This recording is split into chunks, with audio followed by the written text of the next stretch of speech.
Buenos días, hermanos. Vamos a comenzar en el nombre de Dios nuestro estudio de esta mañana.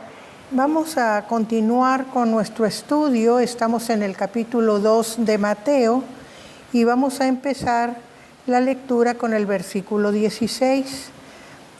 Haciendo relación con la clase anterior, recordemos que en el capítulo 1 vimos la genealogía y el nacimiento de Jesucristo, y en el capítulo 2 la visita de los sabios de Oriente, ¿verdad? Esa fue la primera parte. Ahora vamos a seguir en la segunda parte a partir del versículo, como ya dijimos, 16.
Nosotros vemos aquí, ¿verdad?, que dice, cuando Herodes se dio cuenta de que los sabios no regresaban para avisarle dónde estaba el niño, se enojó mucho, estuvo muy molesto, y entonces decidió actuar por su cuenta, ya no ir directamente sobre aquella personita que había nacido, sino eliminar en la mejor manera posible toda posibilidad de que sobreviviera.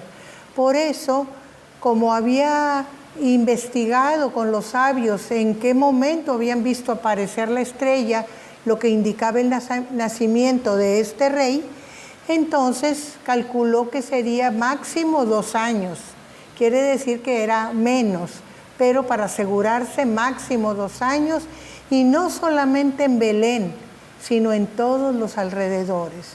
Entonces puso en movimiento su fuerza política y mandó matar a todos los niños de 2 años para abajo que hubiera en Belén o en sus alrededores, ¿verdad? Y entonces el Mateo nos dice que se cumplió lo que había sido dicho por el profeta Jeremías cuando dijo: voz fue oída en Ramá, grande lamentación, lloro y gemido, Raquel que llora a sus hijos y no quiso ser consolada porque perecieron. Como nosotros ya hemos estado viendo en el capítulo 1 y en parte del capítulo 2, Mateo insiste mucho en mencionar el cumplimiento de las profecías, porque como está hablando para judíos en especial, es muy importante que ellos se den cuenta que las profecías se están cumpliendo en Cristo, ¿verdad? A los demás creyentes no podía serles muy importante las profecías porque no las conocían, pero los judíos sí. Entonces hace hincapié constantemente en el cumplimiento de las profecías, y esta es una de ellas. Jeremías había hablado de este lamento y lloro cuando el pueblo de Israel fue mandado al exilio, ¿verdad? Entonces las madres que se dolían de que sus hijos fueran llevados lejos, fuera, y quizá como resultar en la muerte de ellos. Por eso habla de Ramá. Ramá es una ciudad que está más al norte, ¿verdad? Pero recordemos que Raquel es una de las matriarcas de Israel, junto con Lea y las otras 2 mujeres, Silpa ¿verdad? Y la otra concubina, pero ella llora, dice, por sus hijos, o sea, por el pueblo de Israel que es llevado al exilio. Pero aquí se cumple también profecía porque resulta que la tumba de Raquel está muy próxima a Belén, ¿verdad? Entonces, de alguna manera está relacionando la cercanía de la tumba de Raquel con el hecho que está sucediendo de la matanza de los niños, ¿verdad? Entonces se aplica también la profecía. Lloro y lamento, ¿verdad? Porque Raquel llora a sus hijos y no quiere ser consolada porque perecieron. Entonces vemos aquí un segundo cumplimiento de la profecía. Y sigue diciendo la palabra, pero después de muerto Herodes, he aquí un ángel del Señor apareció en sueños a José en Egipto. O sea, la familia permanecía en Egipto, ¿verdad? Entonces ahí se les apareció un ángel y ¿qué les dice? Levántate, toma al niño y a su madre y vete a la tierra de Israel, porque han muerto los que procuraban la muerte del niño. Había muerto Herodes, entonces el peligro mayor había desaparecido y entonces ya pueden volver, y fíjense que no especifica el lugar, volver a la tierra de Israel, ¿verdad? O sea, no le especifica un lugar determinado. Y sigue diciendo, entonces él se levantó y tomó al niño y a su madre y vino a tierra de Israel.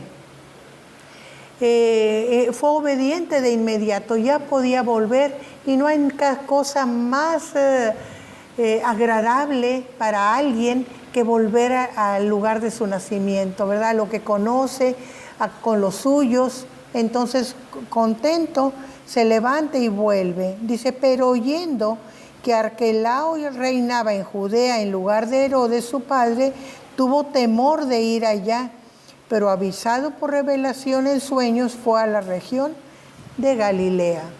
Entonces nosotros vemos, ¿verdad?, que se puso en camino. Sabemos que la tribu de Simeón es la que ocupa el sur de Israel. Luego Simeón y Judá se unieron y formaron una sola región, ¿verdad? Judá fue la que le dio nombre a toda la región, pero él se iba acercando y a la medida que se iba acercando iba oyendo noticias de quién gobernaba. Y Arquelao, uno de los hijos mayores de Herodes, era el que gobernaba. Y como ya comentamos en clase pasada, era muy inferior a Herodes en capacidades, en gobierno, en todo, pero era igual de cruel. Entonces, como la forma de ser de las personas va de boca en boca, y supo y entonces tuvo miedo de ir. Era tan malo como gobernante que muy pronto lo quitaron. Los romanos lo quitaron muy pronto del gobierno y pusieron a Herodes Antipas, que era otro hermano, pero como dijimos, Herodes el Grande tenía muchas mujeres, era de otra esposa, ¿verdad? Y entonces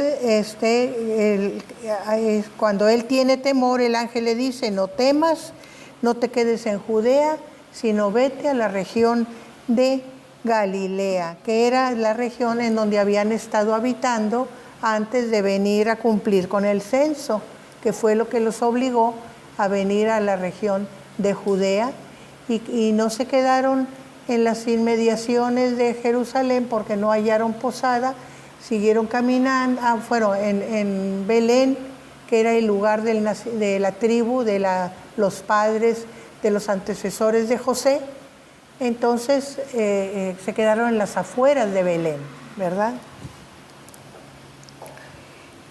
Seguimos, dice, habitó en la ciudad que se llama Nazaret para que se cumpliese lo que fue dicho por los profetas. Aquí vemos otra vez la mención de profecía cumplida aquí en Mateo, que había de ser llamado Nazareno, ¿verdad? Recordemos que la región de Galilea era una región despreciada por los judíos, porque estaba tan al norte que era muy, ¿qué diremos?, muy relacionada con los pueblos gentiles, ¿verdad? Entonces lo sentían que no tenían una cultura pura, estaban demasiado mezclados con los gentiles, entonces no eran tan santos como los de Judea. Entonces Galilea era una región despreciada. Los galileos no eran bien aceptados. Y Nazaret era uno de los puestos es donde se juntan la tribu de Zabulón y de Neftalí, hacen una cuchilla. Ahí precisamente está Nazaret, ¿verdad? Y está muy cerca del mar de Galilea. Entonces no eran bien apreciados. Decir que era Galileo era decir, bueno, vamos a ponernos como ejemplos nosotros, que estamos al norte de México. El norte de México no ha sido por muchos años bien apreciado, ya empieza a reclamar sus fueros, ¿verdad? Pero, ¿cómo se le llamaba al norte de México? El bárbaro norte. Para los del centro nosotros éramos bárbaros, era el bárbaro norte. Así también Galilea era despreciada como un pueblo no culturalmente bien asimilado a la cultura judía, ¿verdad? Entonces el llamar a Jesús Nazareno era despreciarlo, ¿verdad? Era un motivo de desprecio. Y motivo de desprecio también era que todos sus seguidores eran galileos, excepto uno, Judas. Judas fuera el único judío del grupo, ¿verdad? Entonces ya con esa explicación vamos a pasar a ver, no nos faltó nada. No, vamos a iniciar. Sí. ¿Me permite hacer un comentario? ¿Cómo no? A mí me llama mucho la atención que desde el principio del Evangelio, cómo Dios le da las instrucciones a José a través de sueños y cómo José obedece inmediatamente la instrucción, o sea, sin lugar a dudas. No le queda duda a José inmediatamente. Aquí lo viene revelando la Escritura, cómo él es de inmediato obediente. Esa es una de las características más notables de José. Desde el principio nos dice que José era un hombre justo. Cuando él pensaba que tenía razón y que María no se había portado bien al estar embarazada, ¿verdad? Pero como la veía que era realmente una persona que, como para apreciarla, no quería perjudicarla. Entonces él pensaba de su propia mente hacer las cosas, pero inmediatamente que tuvo revelación del Señor fue totalmente obediente a Él. Y entonces supo que Él tenía un propósito en la vida de aquella familia y que era el ser protector, el ser guardador, el ser el cuidador de ese niño que tenía todo un propósito de Dios en él.